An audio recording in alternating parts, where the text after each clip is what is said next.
La Superbe est la grande berline de Skoda, placée dans la gamme au-dessus de l'Octavia. L'actuelle génération, la troisième de l'ère moderne de la marque, est née en 2015 et se voit déclinée en berline ou en break. Avec 4,86 m de long, la Superbe concurrence les Talisman ou Mondeo. Elle propose une gamme de motorisation assez large qui va de 125 à 280 chevaux en essence et de 120 à 190 chevaux en diesel. Notre modèle utilise un 1,8 L essence de 180 chevaux, un moteur qui développait 160 chevaux sur la génération précédente.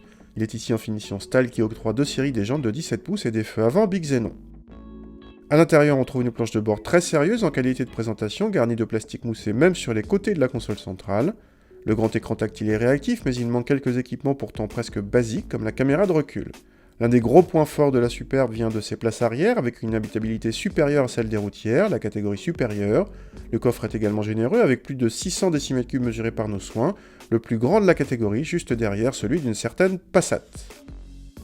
Le 1,8 L turbo essence a le mérite de se montrer discret. Souple à bas régime, il reprend correctement, mais assez rapidement, on se dit qu'il n'apporte pas grand-chose par rapport au 1,4 L TSI 150, et pour cause.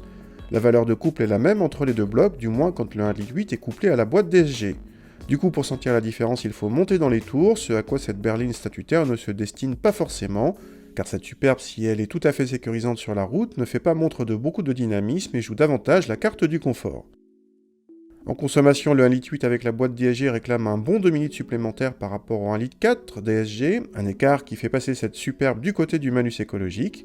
Côté tarif, ce modèle vaut 1 700 € de plus que le même en 1,4 TSI DSG de 150 chevaux, que nous vous conseillons donc si vous voulez la boîte DSG.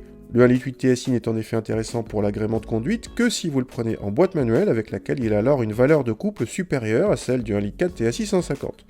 Cette motorisation inférieure donne en plus accès à des finitions inférieures, et donc moins cher.